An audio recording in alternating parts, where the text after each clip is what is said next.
I run a small town bookstore. 2 months ago, I received a very strange package. Ever since I was 2 years old, when my grandmother bought me the Dr. Seuss book Green Eggs and Ham, I have been infatuated with books. Any kind of books. Horror, comedy, romance, suspense, you name it. Everything. Including audiobooks. I listen to them on long trips, or when I'm doing chores around the house. Now, growing up, I was the easiest kid for my parents to buy Christmas presents for. I have an older sister, and a younger brother. But that's not important. Anyway, all I ever wanted was books, and more books. And I'd read every one, cover to cover. Some of them, I would read twice. This was long before ebooks and Kindle were even thought of. As you may have already figured out, I started collecting books at a young age, and by the time I hit high school, my collection was enormous. So much so, that I used the closet in my bedroom to store them. It was a huge closet. Now, I've never been a dress-wearing kind of girl, and I'm still not. So, I saw no reason to hang up my clothes, if I didn't have to.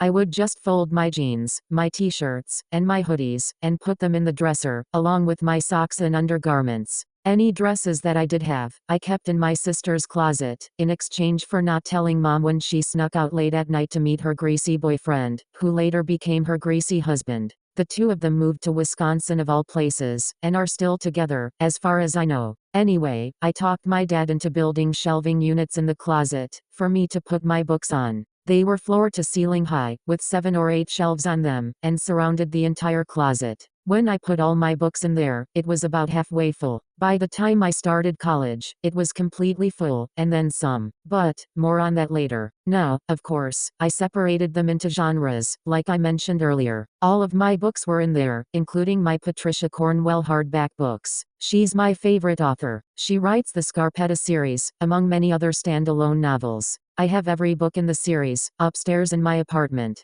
Anyway, I was in my closet bookstore one day, when I was about 16, looking at my collection, when it hit me. I knew what I wanted to be in life. A bookstore owner. I began to call my closet collection, Millie's Bookstore. That's my name, by the way, Millie. I applied to a community college, located in the next town over, in my senior year of high school, and listed entrepreneurship as my first and only choice. I was accepted, and spent the next 2 years chasing my dream. The college campus was about a 25-minute drive from my parents' house, so I decided to live at home, while attending classes there. Once I graduated, with an associate's degree in entrepreneurship, I took out a business loan from the town bank, and used it to purchase a mixed-use building on Main Street. The building has a storefront business space on the ground level, and a small apartment above. I used it as collateral for the loan. Anyway, I turned the storefront into Millie's Bookstore, picked up all my stuff from my parents' house, and moved into the apartment above the store. The apartment is small. The entrance to the apartment is through a door located in my office.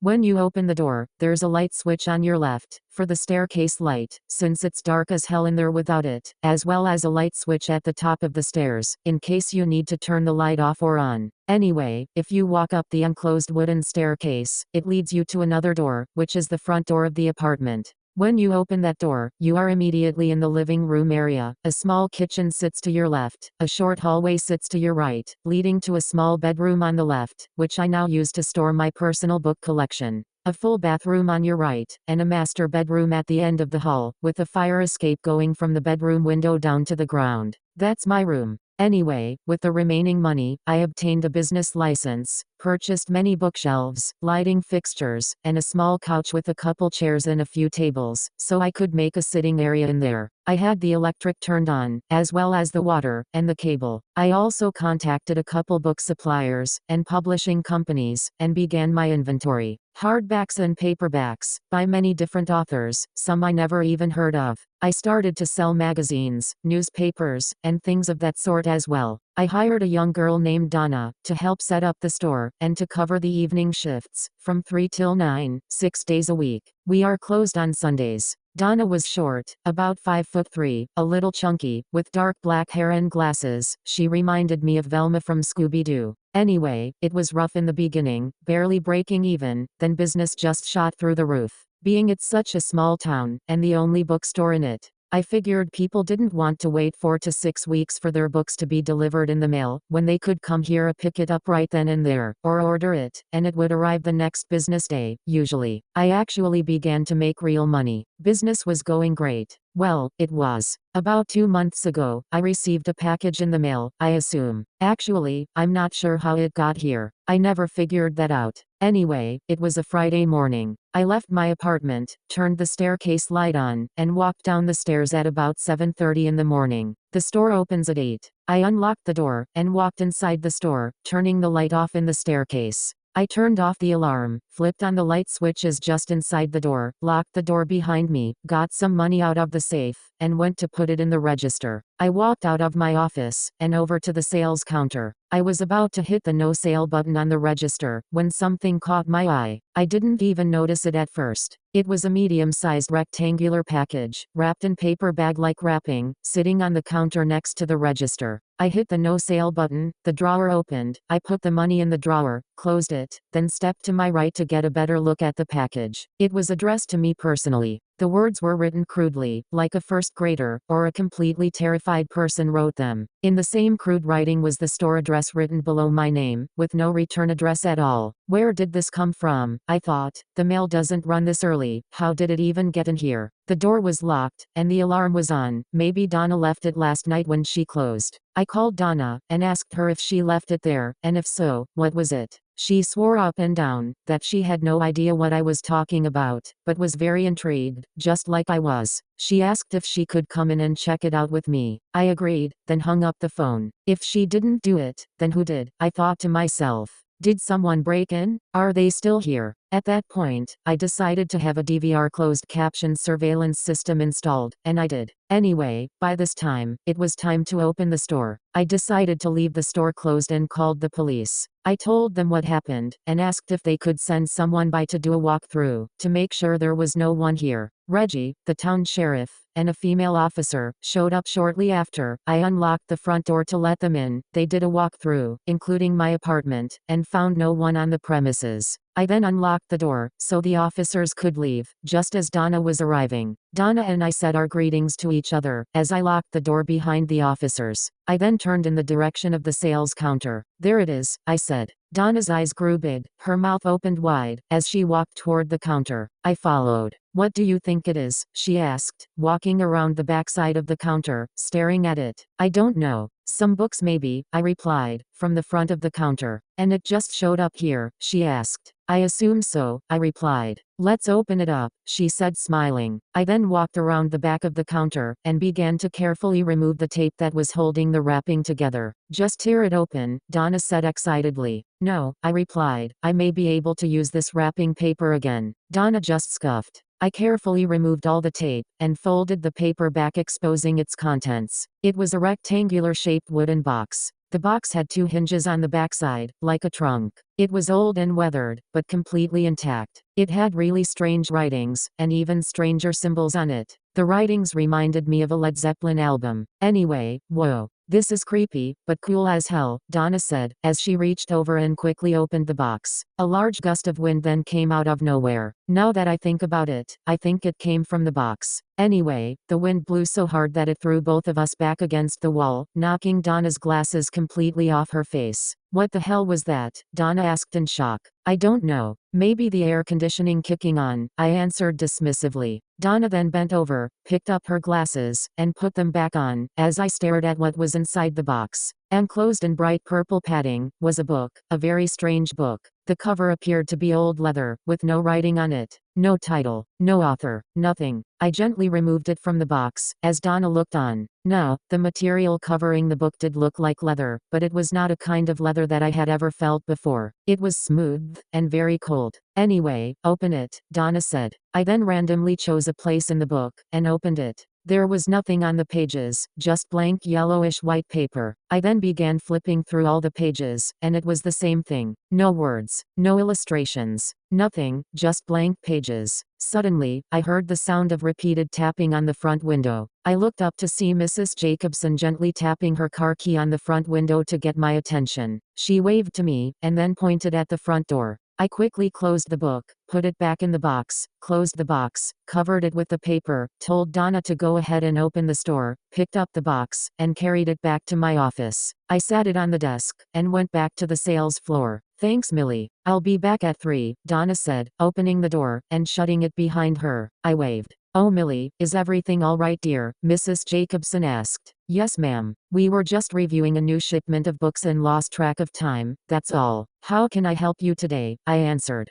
"Please call me Brenda," she replied. "I'm here to pick up the Agatha Christie book I ordered a few days ago dear." "Sure. Right this way, ma'am." "I mean Brenda," I said, correcting myself. We then walked over to the sales counter. I walked behind it, she stood in front of it. I reached underneath the counter, found the book, stood upright, and typed the price into the register. $19.97, please, I said. Brenda then fumbled around in her purse, pulled out her wallet, opened it, and handed me a $20 bill. Suddenly, out of the corner of my eye, I saw the glass candy dish, full of peppermint candies, that's been sitting on the counter since the day the store opened, slide about 3 inches toward the front of the counter, all by itself, and fall to the floor, breaking into several pieces. Peppermint candies were everywhere. "Oh dear, did I do that?" Mrs. Jacobson said, startled. "No ma'am, I mean Brenda. It happens all the time," I said, smiling, knowing damn well that it didn't. "Here's your change, your book, and your receipt. Have a good day now," I said, trying to keep my composure after what I just saw. "Thank you dear. You as well," she said, taking the book, her receipt, and her change, then walking out of the door. "I've got to clean this up," I said to myself,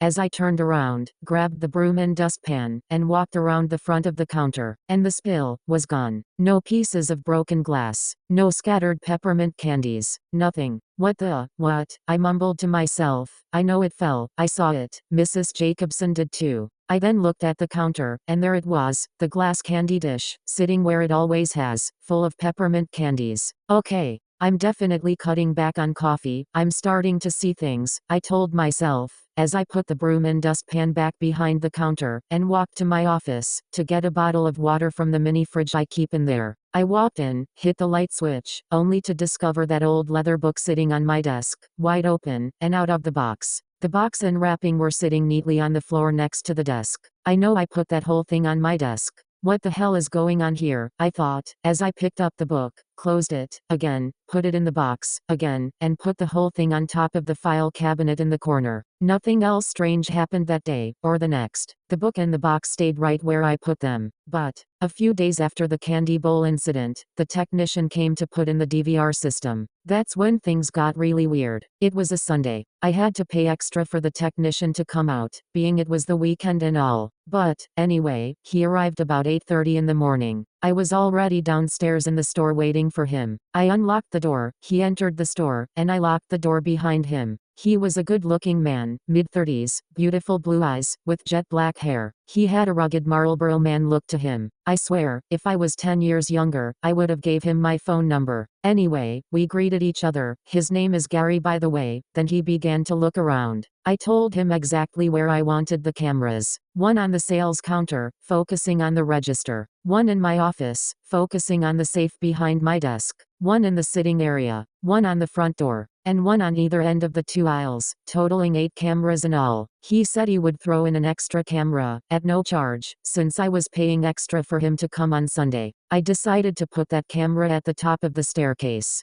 Anyway, he spent the next 2 hours mounting the cameras, running the wires, and connecting them all to the DVR, set up the monitor, plugged in the keyboard and the mouse, placed it on top of the DVR box, and set it all on top of my desk. He then hit record on the DVR, turned on the monitor, and all 9 cameras popped up on the screen. If you want to see a certain camera, press the number on the keyboard that coincides with the camera number on the screen, he said, then hit this button to go back to all 9 screens. Okay, I replied. Suddenly, I heard the box, that had been sitting on the file cabinet for the last 2 days, begin to shake. Gary didn't seem to notice. I turned, and saw it fall off the cabinet, hitting the floor, opening, and spilling the book on the floor. The book then opened, and began fanning through the pages, all by itself, finally settling on another blank page. "What the hell was that?" I heard Gary exclaim loudly. I turned back around to see him staring at the monitor. He then rewound the video. "What happened?" I asked, concerned. "Watch this," he said.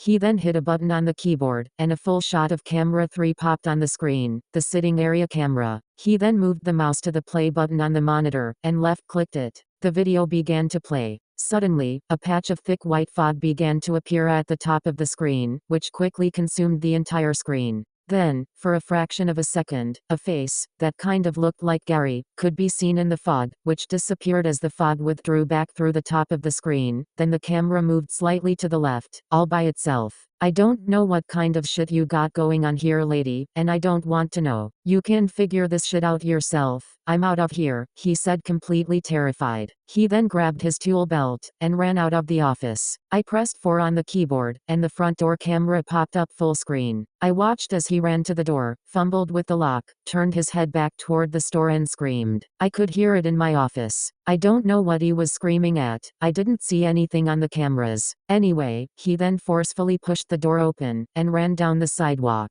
I stood there completely dumbfounded. I then pressed 3 on the keyboard, and the sitting area camera shot popped up again. After several attempts, I finally figured out how to rewind the video and watched it again. Now, at the time, I didn't believe in ghosts, spirits, or anything paranormal. So I just shrugged it off as interference, picked up the book, put it back in the box, folded the wrapping paper, put it in the box as well, closed the box, put it back on top of the cabinet, turned off the monitor, walked out of the office, readjusted the camera, locked the front door, walked up to my apartment, and relaxed the rest of the day. I woke up the next morning. Monday morning, at 5 o'clock, took a shower, got dressed, got some coffee, walked down the stairs, cup in hand, to my office. I opened the door, and walked in. The air was extremely cold, so much so, that goosebumps began to form on my arms. I ran back upstairs to get one of my hoodies, put it on, then went back downstairs. That's when I noticed the box was not on the cabinet. Not again, I thought.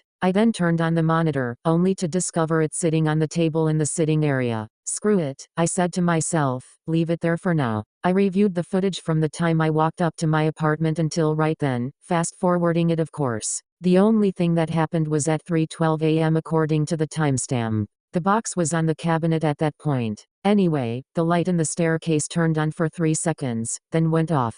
10 seconds later, it came back on, and stayed on for about 2 minutes, then went out. In that time, the box disappeared from the cabinet, and reappeared on the table, like Scotty from Star Trek just beamed it there. I'm sick of this box, I said, as I walked out of my office, grabbed the box from the sitting area, took it out the front door, around the side of the building, and threw it in the trash. By the time I got back in the store, it was back, sitting on the sales counter. What the fuck, I said loudly, as I picked it up and put it back on the cabinet in my office. I can't even get rid of this thing, I thought. It was 8 o'clock at that point, so I opened the store. As soon as I turned the lock, the cold air faded away. The store was then warm again. I took off my hoodie, and put it on a hook in my office. Nothing eventful happened for the rest of the day. It was business as usual. Until that night. Donna arrived about 3 o'clock for her shift. We did a safe count, and I handed the reins over to her. I grabbed my hoodie, then went upstairs to my apartment, passing the box still sitting on the cabinet.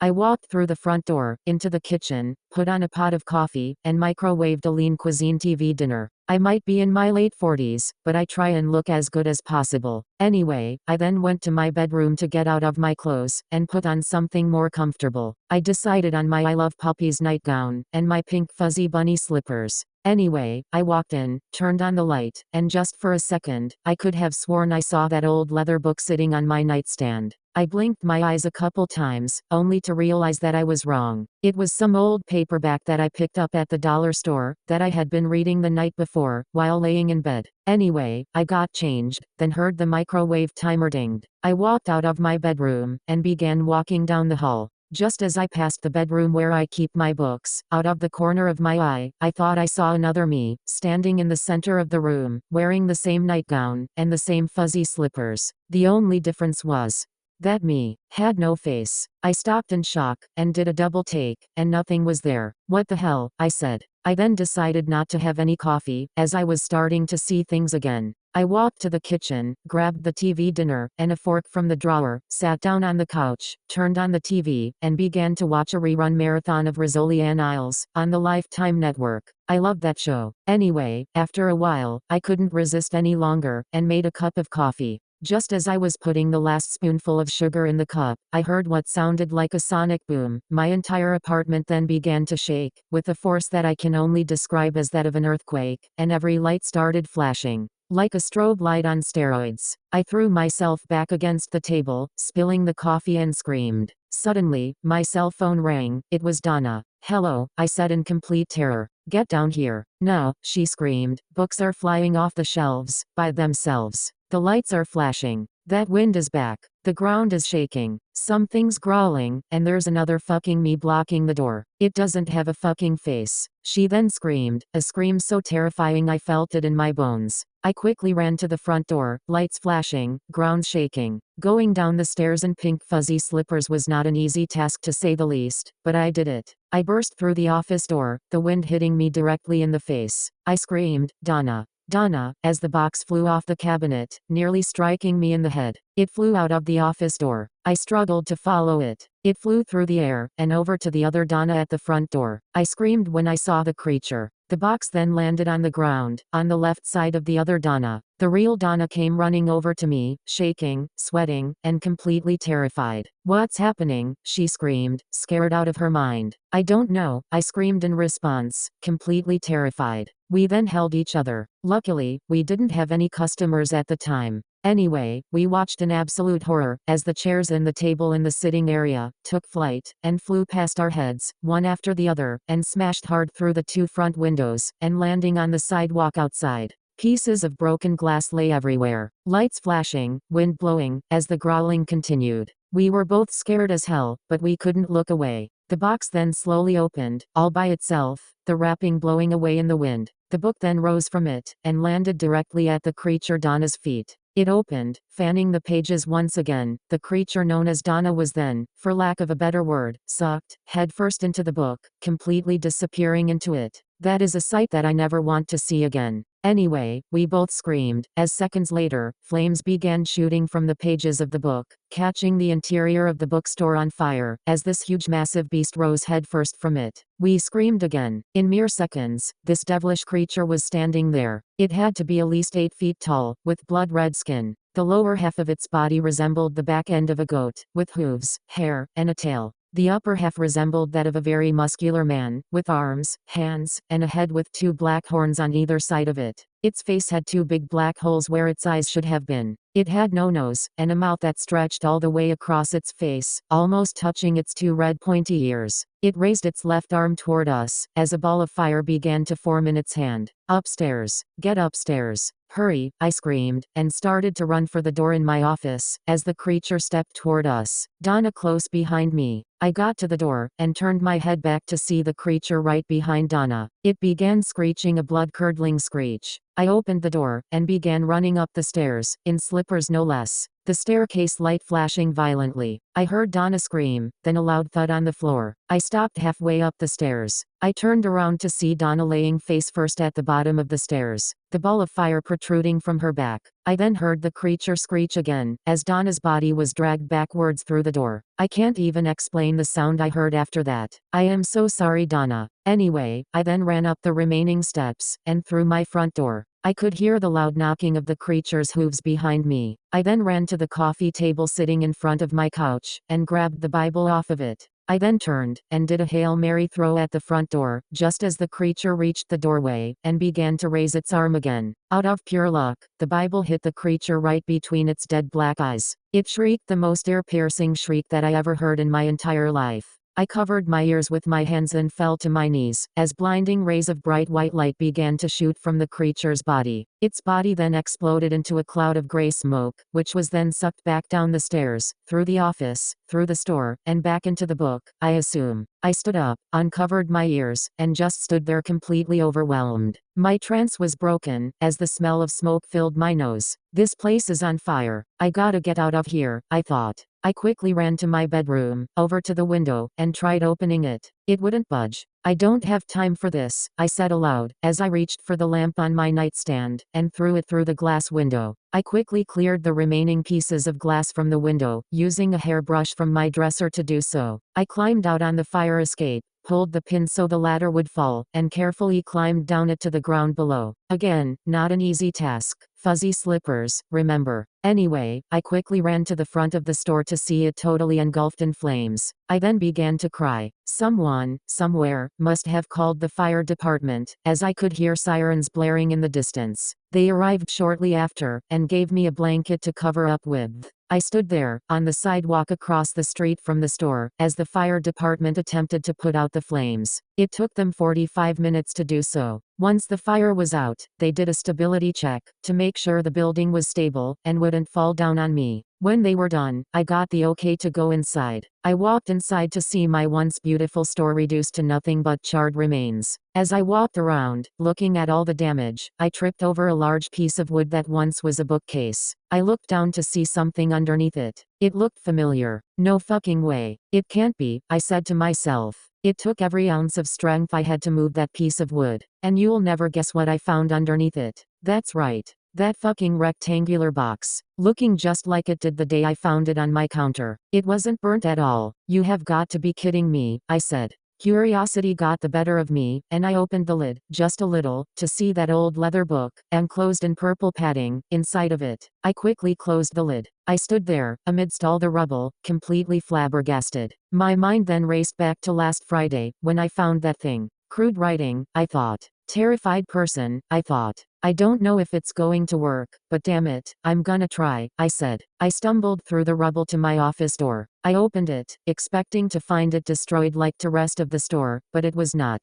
That's one thing I did not understand, and to this day, I still don't. The fire destroyed the entire store, but never touched my office, or my apartment. Like its sole purpose was to destroy the store, and the store only. Doesn't that seem odd to you? Anyway, I quickly walked through the office, up the stairs, through the front door, to the closet in my bedroom. I grabbed a tube of Christmas wrapping paper, and ran back downstairs. I put the paper on my desk, grabbed the box, unrolled the paper, turned it upside down, white side out, put the box on top of it, measured and cut it to the length I needed, wrapped it, and taped it up. I grabbed an old phone book off the shelf, opened it to a random page, closed my eyes, and pointed at a random name. I opened my eyes, looked at the name, and the address beside it, then wrote the name, and the address on the package as fast as I could. My arm then began to itch. I rubbed where it was itching, only to feel the same texture I felt when I was holding the book. Oh my god. It's not leather. It's old skin, I said, completely sickened. I then turned to put the pen back in the cup that sat on my desk, turned back around, and the package was gone, vanished, nowhere to be found. I smiled.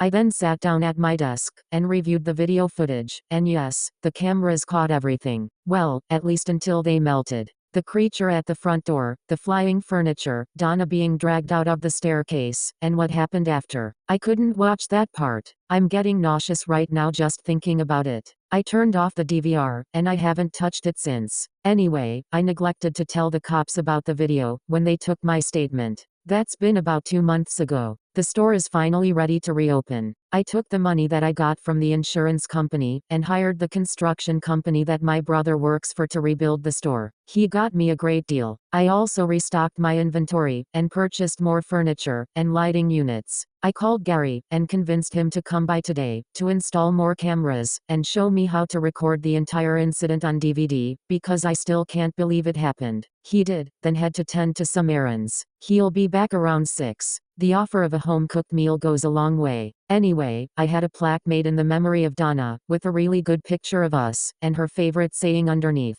I'm not perfect, but I'm always myself. It's hanging on the wall behind the sales counter. Yes, I still live in the apartment upstairs, and yes, I still drink coffee. I'm planning on reopening the store tomorrow morning. Wish me luck. Wow, it's that late already. I gotta go. I gotta start cooking dinner. Gary will be here any second. So, in closing, I just want to say, if you happen to receive a rectangular box, wrapped in white wrapping paper, with your name and address crudely written on it, that seems to show up out of nowhere, I'm sorry.